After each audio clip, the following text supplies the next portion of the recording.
नमस्कार, स्वागत है आपका हमारे खास कार्यक्रम हरियाणा डायरी में। इस कार्यक्रम का एक ही उद्देश्य है कि आप तक हरियाणा के हर उस विकास की जानकारी पहुंचाई जाए जो मुख्यमंत्री मनोहर लाल के नेतृत्व में लगातार किया जा रहा है। तो बने रहिए हमारे साथ और देखते रहिए हमारा खास कार्यक्रम हरियाणा डायरी।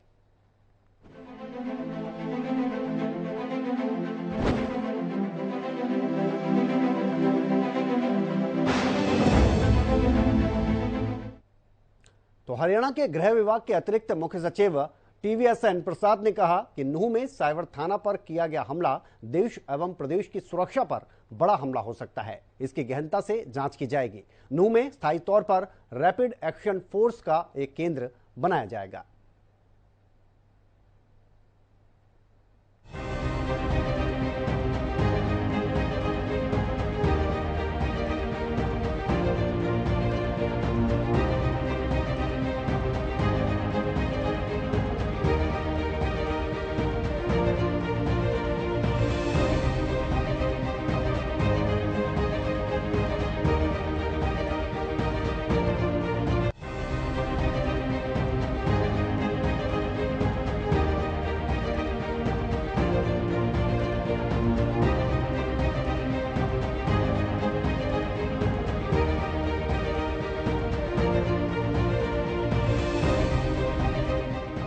सीएम मनोहर लाल नूंह पर नजर बनाए हुए हैं। इसे लेकर सीएम मनोहर लाल ने कहा कि अतिरिक्त बलों की तैनाती की गई है।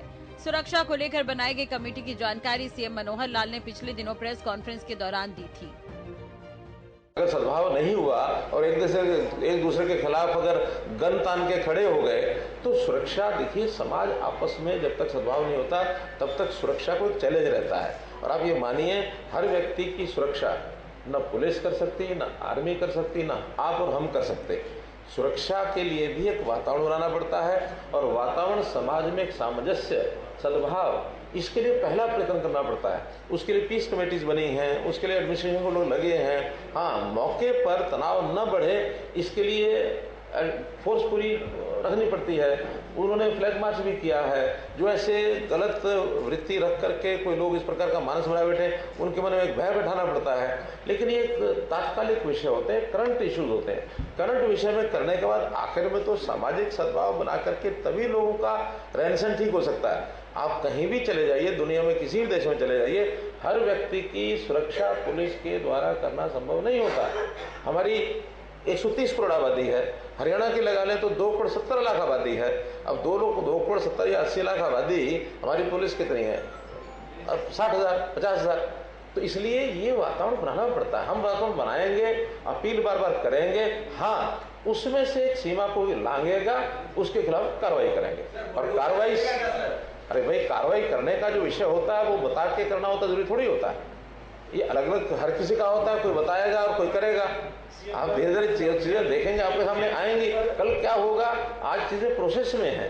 प्रोसेस हमेशा कल्प्रिट जो है, दोषी जो है, उसको सबक सिखाने के लिए जो करना होता है वो करेंगे, लेकिन हम किसी निर्दोष के खिलाफ कोई कार्रवाई नहीं करेंगे। और वहाँ, क्योंकि वहाँ के जो एसपी जो सुप्रीम पुलिस थे वो छुट्टी गए हुए थे, 10-12 दिन पहले विदेश की उनका कोई कार्यक्रम था, वो गए हुए थे। कोई इस तरह की उस समय की संभावना भी नहीं थी। लेकिन जब ये जानकारी यात्रा की मिली है तो डिप्टी कमिश्नर ने स्वयं दोनों ही तरह के जो हमारी उनकी जानकारी उन्होंने हमें बताया है, दोनों ही पक्षों से एक दिन पहले तक उन्होंने मीटिंग की। मीटिंग करने के बाद उनको आश्वस्त किया गया कि भी शांतिपूर्वक निकलेगा, किसी प्रकार का कोई तनाव, ऐसी बात नहीं होगी। लगातार उनका उसके ऊपर ध्यान था। लेकिन सडनली ये जो सारी चीज़ें चली हैं, इसके बारे में सारी प्रोसेस में से जो जानकारियाँ मिलेंगी और जो जानकारी मिलेगी जिसके खिलाफ भी कोई इस साजिश को करने का कोई सूत्र मिलेगा, उसके ऊपर कार्रवाई करेंगे। लास्ट इस लाइन में उनकी योजना, जो हमारी सरकारी कर्मचारियों की योजना होती है, उसमें 57 लाख रुपए का मुआवजा उसको मिलने के लिए पुलिस ने घोषित कर दिया है, वो उनको मिल जाएगा।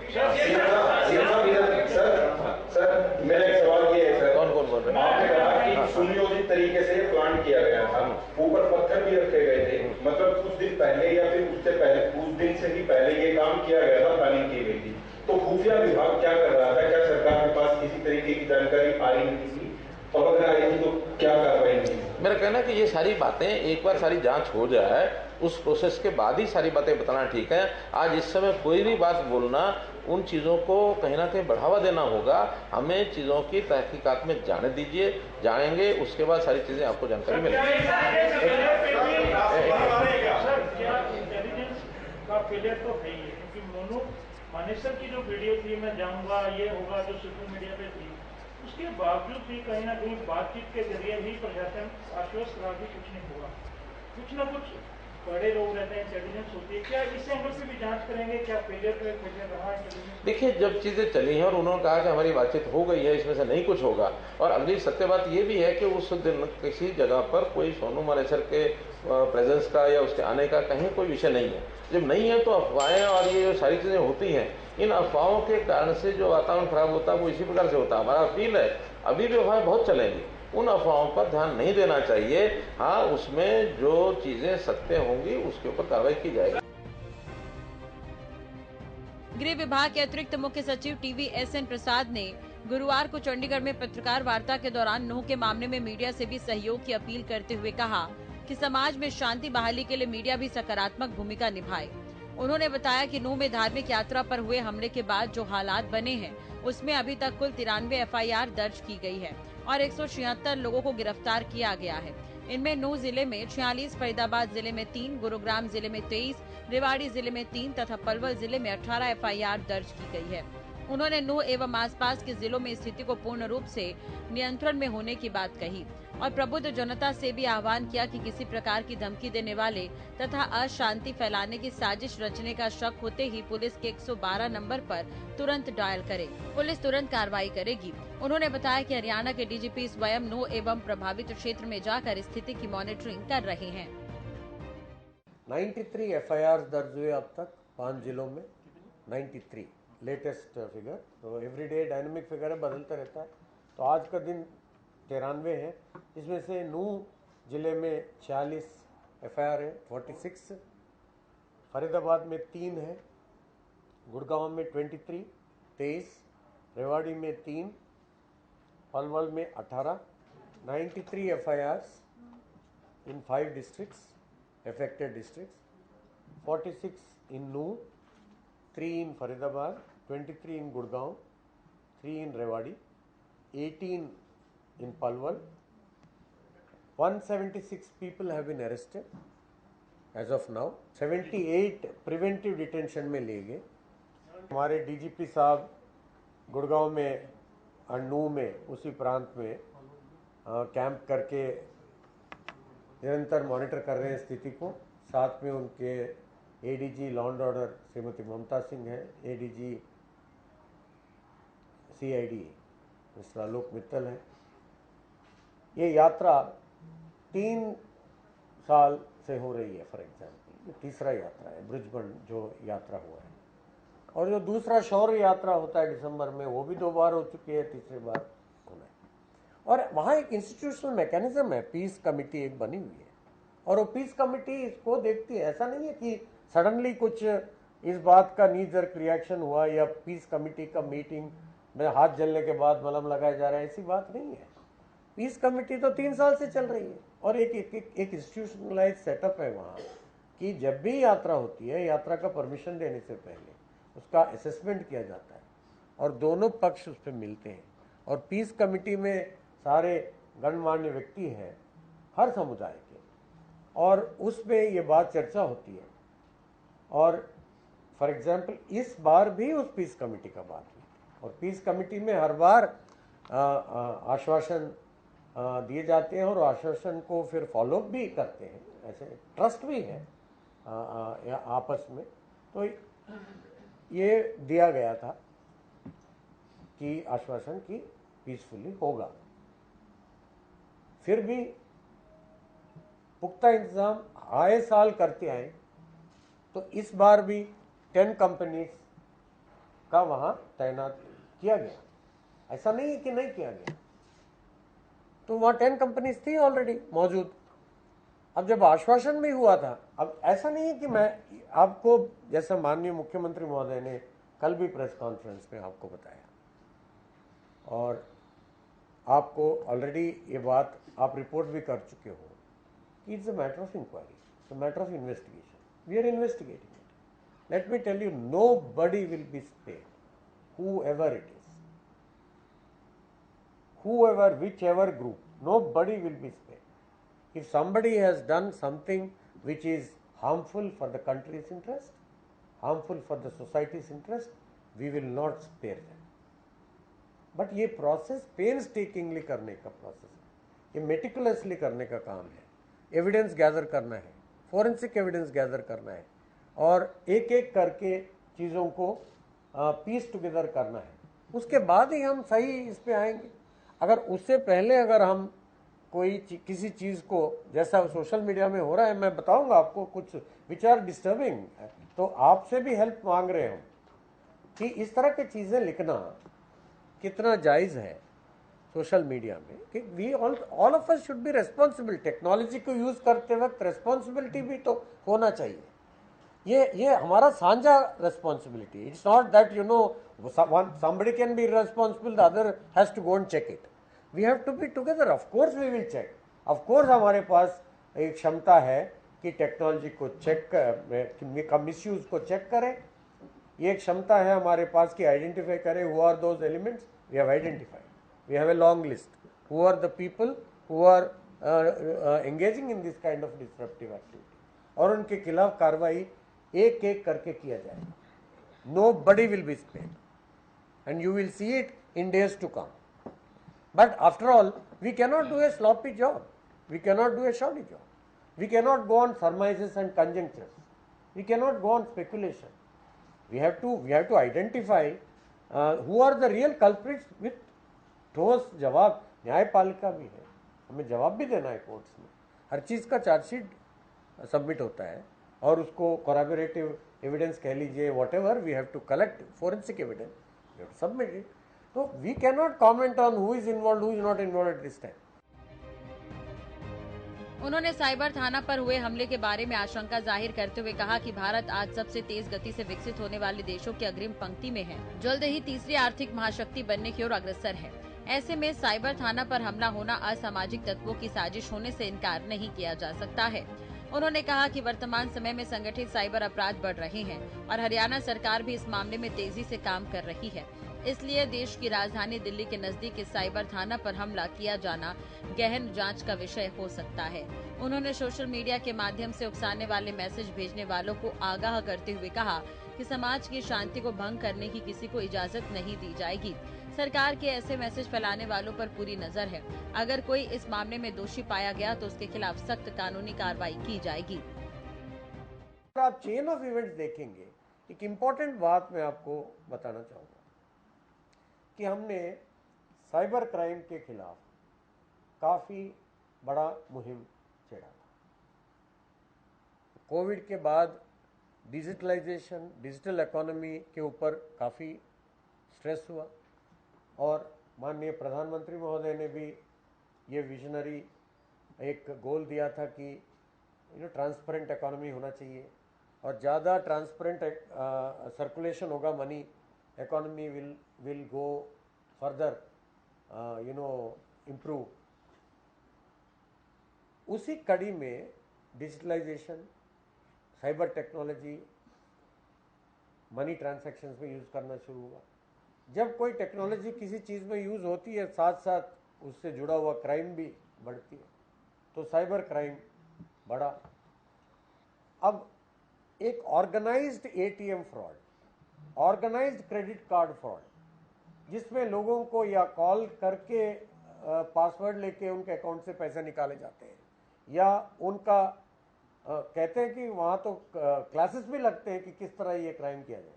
मतलब ये तो पब्लिक नॉलेज है, इट्स नॉट माई. बट आप ये देखिए कि ये घटनाक्रम भी देखिए आफ्टर ऑल कि ये जब ये बात हुई, सबसे पहले कहाँ अटैक हुआ? साइबर थाने पे अटैक. मैं कोई थियरी नहीं बता रहा, I am trying to piece together facts, that's all. मैं पहले ही कहा कि ये इन्वेस्टिगेशन की मामला है, इन्वेस्टिगेशन में कुछ भी निकल सकता है. Nobody will be spared based on the investigation. But हमें भी तो पूरा घटनाक्रम को देखना चाहिए कि अगर बात यात्रा की थी, यात्रा तो तीसरी बार हो रही है और यात्रा कोई सडन नहीं हुई, कोई सडन परमिशन की बात नहीं थी. और यात्रा करना तो एक राइट है, एक रिलीजियस राइट है, और उस रिलीजियस राइट को रखते हुए तीन बार किया गया, ये तो कोई नई बात नहीं है। और इसी तरह बाकी दो भी थी, और उसके लिए एक बैकअप भी थी, पीस कमेटी भी थी। पीस कमेटी में हर समुदाय के लोग थे, उनको पता भी था, यात्रा का रूट भी पता था, कितने लोग आ रहे पता था। तो इसके बाद अटैक कहाँ हुआ? साइबर थाने के ऊपर हुआ। और ये जो साइबर के खिलाफ जो मुहिम चलाया गया, 150 लोगों को पहले अरेस्ट किया गया था। अब दिल्ली के साथ है ये एरिया है, और हमारा एक as an fast growing economy, एक prestigious economy, how can we allow cyber crime? And सबसे पहले साइबर क्राइम पुलिस स्टेशन को ही अटैक किया गया। I am not imputing motives, I am only saying that ये इन्वेस्टिगेशन के मामले है। बट मैं ये बात क्यों खुल के आपके सामने कहना पड़ रहा है? बिकॉज सोशल मीडिया में हर कोई अपना most of them are speculative. अब अगर थ्रेट फील किया जा रहा है किसी को, मैं ये नहीं कह रहा किसी को थ्रेट बिल्कुल वो संभावना ही नहीं है। हम इसलिए बैठे हैं कि हर कोई सेफ महसूस करे। हम इसलिए बैठे हैं कि किसी को कोई थ्रेट ना हो, और थ्रेट हो तो उसका तुरंत उसका निदान, तुरंत उनको हम सपोर्ट दें। और इसीलिए 112 का स्थापना किया गया। पहले 112 नहीं थी, अब 112 इतना स्ट्रांग स्ट्रक्चर है हमारे पास, around 700 plus vehicles, and within 5 minutes approach हो रहे हैं। We are not getting any calls to 112 की प्रोटेक्शन करो। कॉल्स आना चाहिए, आई वेलकम, इसीलिए हमने ये बनाया। If somebody is feeling threatened, then they should call 112. Immediately police जाएगी, we will provide support. We are repeatedly saying we have the capacity to protect every single person in the state. Please tell us who requires protection, we will provide protection. ये हमारा दायित्व भी है, ये हमारा पास capacity भी है। आपसे तो ये पार्टनरशिप, ये रिक्वेस्ट कर रहे हैं कि इस माहौल के हमारे हाथ को भी स्ट्रांग करिए, और हमें भी और इंफॉर्मेशन दीजिए, और हम भी आपके साथ, क्योंकि आपका रोल बहुत इंपॉर्टेंट है इसमें, कि यू सेट द सिस्टम, एक इकोसिस्टम बनता है इससे। तो that is why we are requesting. So there could be so many reasons for it. Just एक रीजन मैंने बताया, ये इन्वेस्टिगेशन के मामला है। मैं कोई, I am not coming to any conclusion, it's premature. Conclusion हमें भी नहीं आना चाहिए इतना जल्दी, ना किसी और को भी आना। गृह विभाग के अतिरिक्त मुख्य सचिव ने राज्य के प्रत्येक व्यक्ति की सुरक्षा की प्रतिबद्धता दोहराते हुए कहा कि प्रदेश की पुलिस पूरी तरह से सक्षम है। उन्होंने बताया कि नूह क्षेत्र में हालात तेजी से सामान्यता की तरफ बढ़ रहे हैं। फिलहाल शनिवार तक इंटरनेट सेवा बंद की गई है। इसके बाद हालात की समीक्षा करके आगे की रणनीति तय की जाएगी। सरकार की तरफ से एहतियातन कई बड़े कदम उठाए गए हैं। अर्धसैनिक बलों की टुकड़ियां नूह में पहुंची हुई है। नूह समेत फरीदाबाद, पलवल, गुरुग्राम में धारा 144 है। पीस कमेटियों की बैठकें भी आयोजित हुई। नूह और सोहना में प्रशासनिक अधिकारियों ने दोनों पक्षों के लोगों के साथ बैठक की और शांति बनाए रखने की अपील की। इसके अलावा मुख्यमंत्री मनोहर लाल खुद भी जनता से अपील कर चुके हैं। मुख्यमंत्री मनोहर लाल ने हरियाणा एक हरियाणवी एक के सिद्धांत को दोहराते हुए अपील की है, जिसमें उन्होंने कहा कि सभी पक्षकार शांति बनाए रखें। सभी विषय बातचीत और संवाद से हल हो सकते हैं। हरियाणा एक हरियाणवी एक के सिद्धांत पर चलकर सभी नागरिक प्रदेश और समाज के हित में योगदान दें। मनोहर सरकार लगातार एक्शन मोड में है और दंगाइयों पर सख्त कार्रवाई करने के निर्देश खुद मुख्यमंत्री मनोहर लाल ने दिए हैं। पुलिस प्रशासन पूरी तरह से अलर्ट मोड पर है। किसी भी तरह की स्थिति से निपटने के लिए स्थानीय पुलिस प्रशासन तैयार है। नूह और सोहना समेत संवेदनशील क्षेत्रों में पुलिस टीमों ने फ्लैग मार्च भी किया ताकि कानून व्यवस्था बनी रहे।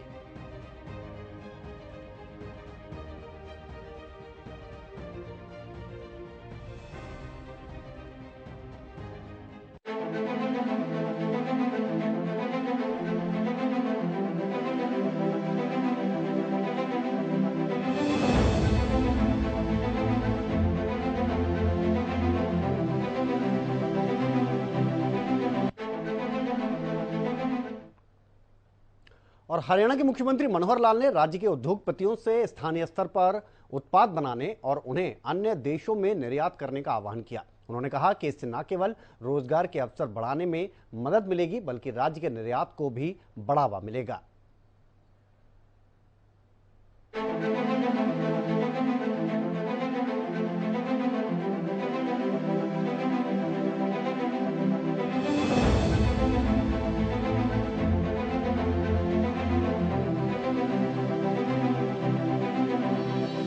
मुख्यमंत्री मनोहर लाल ने वीरवार को चंडीगढ़ में 6 से 12 जुलाई 2023 तक तंजानिया का दौरा करने वाले हरियाणा प्रतिनिधि मंडल के सदस्यों के साथ आयोजित बैठक की अध्यक्षता की।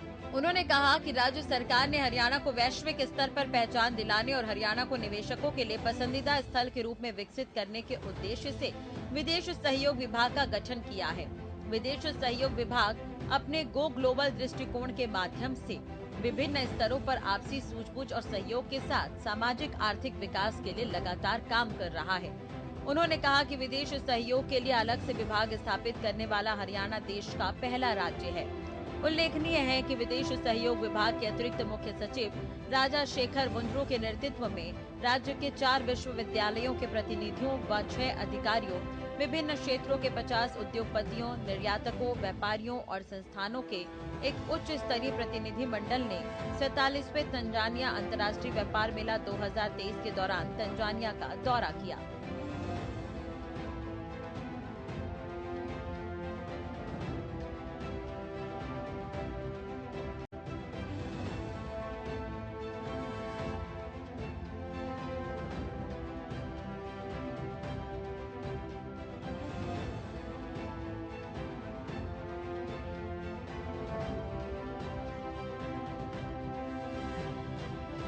यात्रा के दौरान प्लाईवुड, कृषि, खाद्य प्रसंस्करण, ऑटोमोटिव, इलेक्ट्रिक, आईटी, धातु, खनिज, कपड़ा, परिधान और शिक्षा जैसे विभिन्न क्षेत्रों में अवसर जुटाने पर हरियाणा के व्यवसायी और तंजानिया की कंपनियों के बीच विस्तृत चर्चा हुई। इसके अलावा द्विपक्षीय आर्थिक सहयोग को और मजबूत करने के लिए हरियाणा विदेश सहयोग विभाग और तंजानिया निवेश केंद्र के बीच एक समझौता ज्ञापन पर भी हस्ताक्षर किए गए।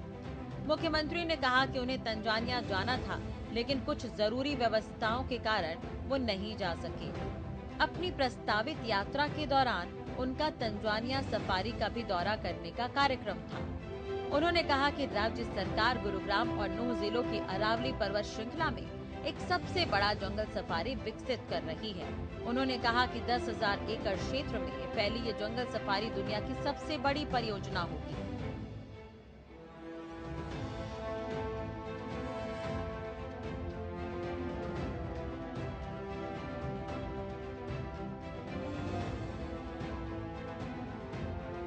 उन्होंने तंजानिया में अपने व्यापार के विस्तार के लिए निवेशकों को राज्य सरकार की ओर से हर संभव समर्थन का आश्वासन देते हुए कहा कि संबंधित विभाग उनके हित के क्षेत्रों में सुविधा प्रदान करेंगे। उन्होंने विदेश सहयोग विभाग को विभिन्न क्षेत्रों के निवेशकों का मार्गदर्शन करने के लिए तंजानिया निवेश केंद्र और तंजानिया व्यापार विकास प्राधिकरण के साथ नियमित बैठकें आयोजित करने के निर्देश दिए। उन्होंने छात्र विनिमय कार्यक्रम और संकाय विनिमय कार्यक्रम शुरू करने के लिए संभावनाएं तलाशने और स्थानीय लोगों के कौशल को बढ़ाने और उनकी रोजगार क्षमता में सुधार की दिशा में भी काम करने को कहा। सीएम मनोहर लाल व्यापार को बढ़ावा देना चाहते हैं, जिस लिहाज से मुख्यमंत्री ने ये जानकारी दी है कि उत्पाद बनाने और उन्हें अन्य देशों में निर्यात करने का आह्वान इसलिए वो लोगों से करते हुए नजर आए। उन्होंने रोजगार के अवसर बढ़ाने को लेकर भी कहा कि अगर हम ऐसा करते हैं तो रोजगार भी बढ़ेंगे। तो मुख्यमंत्री मनोहर लाल के कुशल नेतृत्व में हरियाणा प्रदेश लगातार विकास की ओर अग्रसर है। ऐसे में हरियाणा का हर वर्ग सरकार के कार्यों से काफी संतुष्ट नजर आ रहा है, क्योंकि हरियाणा सरकार का एक ही मकसद है कि प्रदेश के अंतिम व्यक्ति का भी विकास किया जा सके। फिलहाल हमारे खास कार्यक्रम हरियाणा डायरी में आज के लिए इतना ही। आप देखते रहिए हरियाणा न्यूज।